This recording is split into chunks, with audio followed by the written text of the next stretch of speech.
నమస్తే, welcome to AB9 news. ఇప్పుడు headlines చూద్దాం.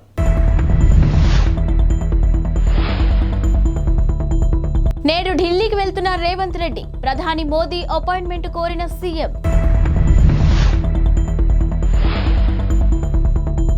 అయోధ్య రామాలయ ప్రారంభోత్సవానికి దూరంగా అద్వానీ, మురళీ మనోహర్ జోషి.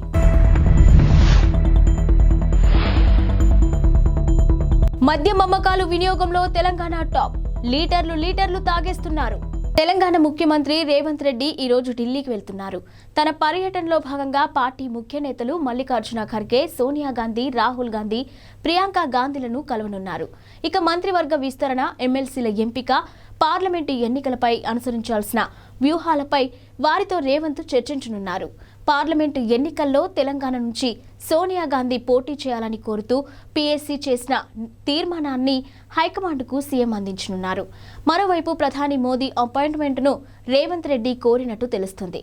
ప్రధానితో పాటు పలువురు కేంద్ర మంత్రులను కలిసి రాష్ట్రానికి రావాల్సిన నిధులు, ఇతర అంశాలపై చర్చించనున్నారు.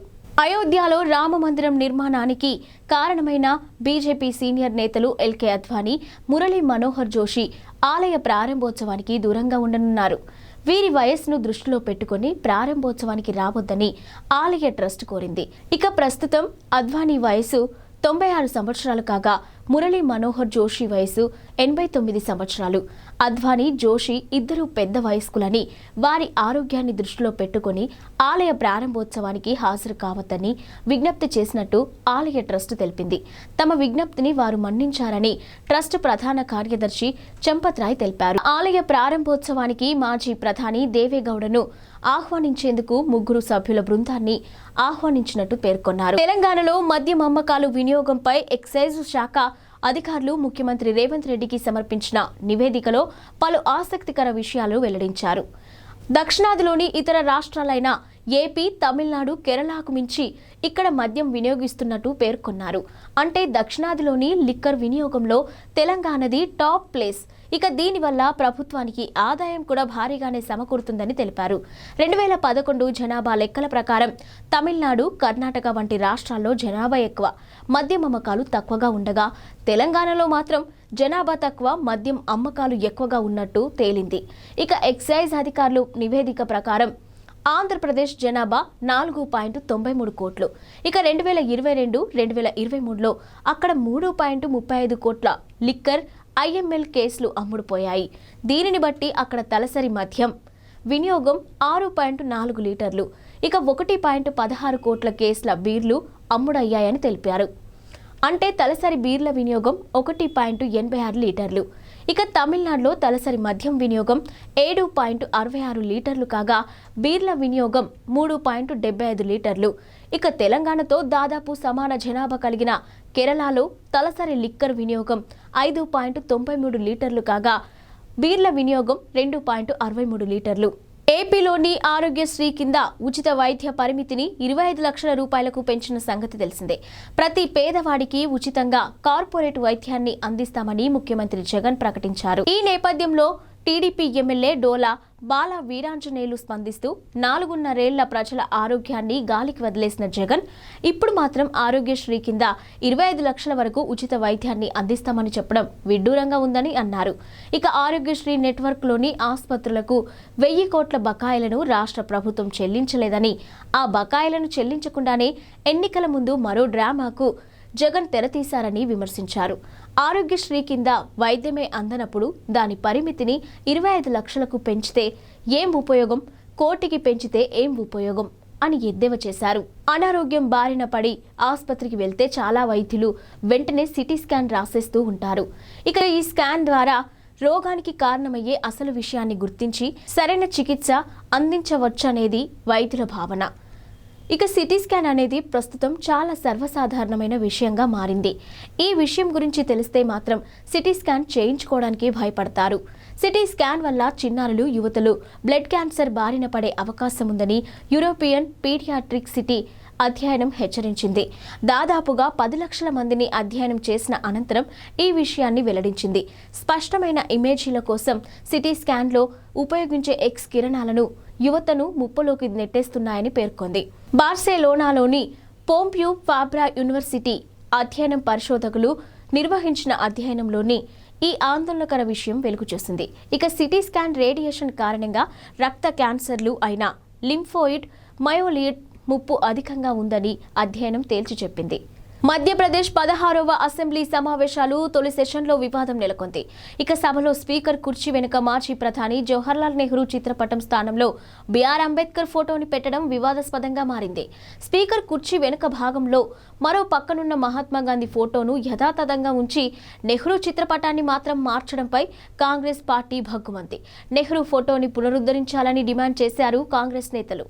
ఇక ఫోటోని యథాస్థానంలో పెట్టకపోతే కాంగ్రెస్ ఎమ్మెల్యేలే ఈ పని పూర్తి చేస్తారని బీజేపీ ప్రభుత్వాన్ని కాంగ్రెస్ నేతలు హెచ్చరించారు.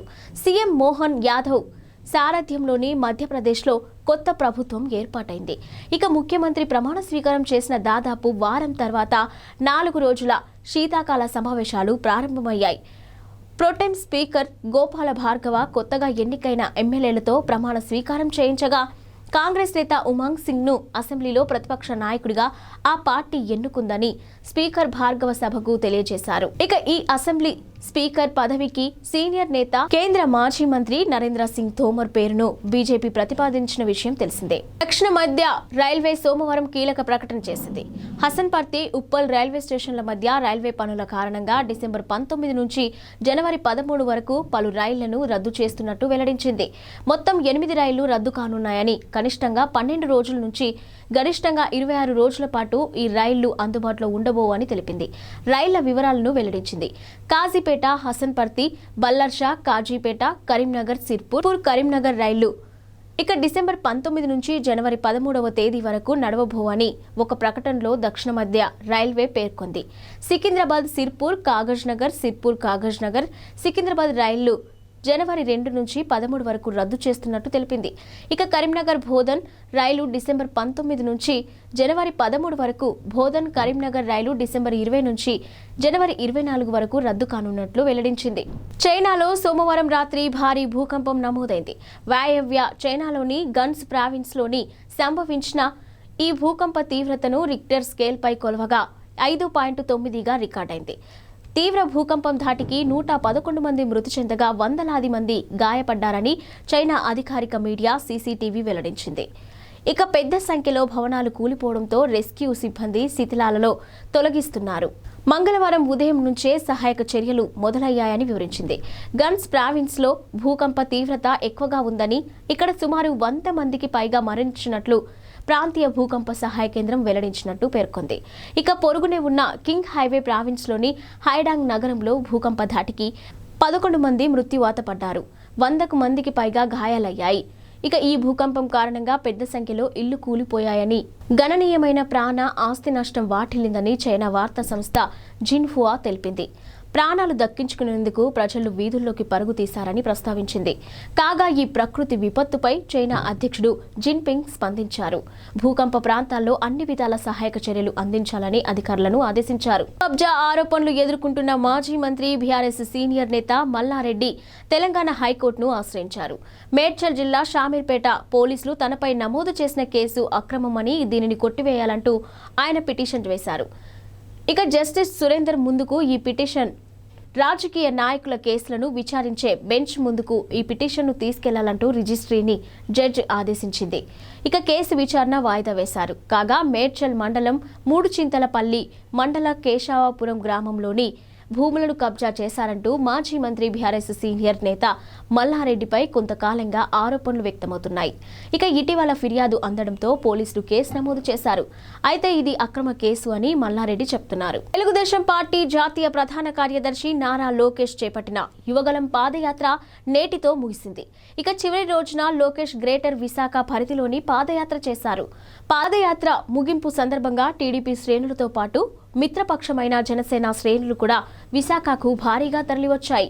కుటుంబ సభ్యులు, వేలాది మంది కార్యకర్తలు, అభిమానుల వెంటరాగా భారీ ర్యాలీగా గాజువాక, శివాజీనగర్ తరలి వెళ్లారు. ఇక నారా లోకేష్ అక్కడ పైలాన్ను ఆవిష్కరించారు. గతంలో చంద్రబాబు నాయుడు చేపట్టిన వస్తున్నా మీకోసం పాదయాత్ర ఎక్కడైతే ముగించారో ఈ ఉదయం CWC 1 నుంచి ప్రారంభమైన పాదయాత్ర కార్యకర్తలు, అభిమానుల కోలాహలం నడుమ ఉత్సాహంగా సాగింది. 226వ రోజు పాదయాత్రలో లోకేష్తో కలిసి తల్లి నారా భువనేశ్వరి కూడా అత్త నందమూరి వసుంధరాదేవి ఇతర కుటుంబ సభ్యులు అడుగులు వేశారు.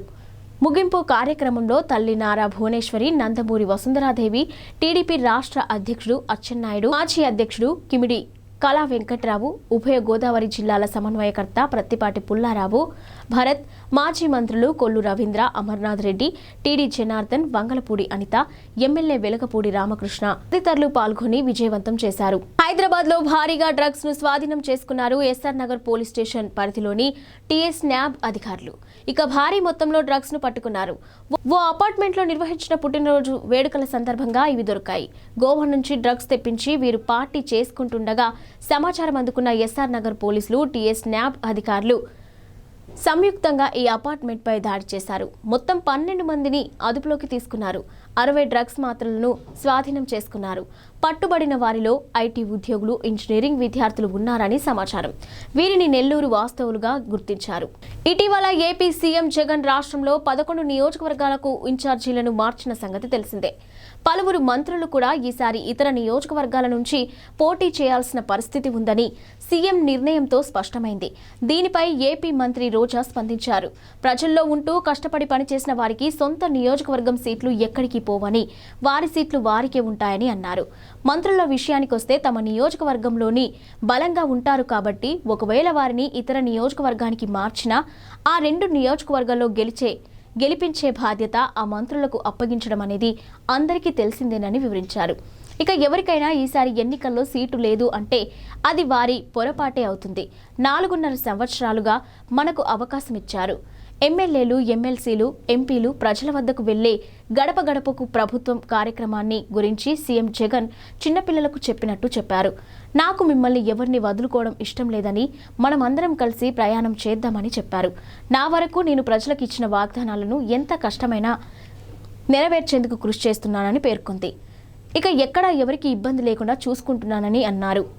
ఇక మీరు కూడా మీ నియోజకవర్గంలో మీపై చెడు అభిప్రాయం లేకుండా చూసుకోండి, ప్రజల్లో ఉండండి అని జగన్ చెప్పారు. తెలంగాణలో నూతనంగా పారిశ్రామిక వాడల ఏర్పాటు కోసం ఓఆర్ఆర్కు వెలుపల, ఆర్ఆర్కు లోపల 500 నుంచి 1000 ఎకరాల భూమిని గుర్తించాలని ముఖ్యమంత్రి రేవంత్ రెడ్డి సోమవారం అధికారులను ఆదేశించారు. ఆ భూములు కూడా విమానాశ్రయాలకు, జాతీయ రహదారులకు 100 కిలోమీటర్ల లోపు ఉండేలా చూడాలని సూచించారు.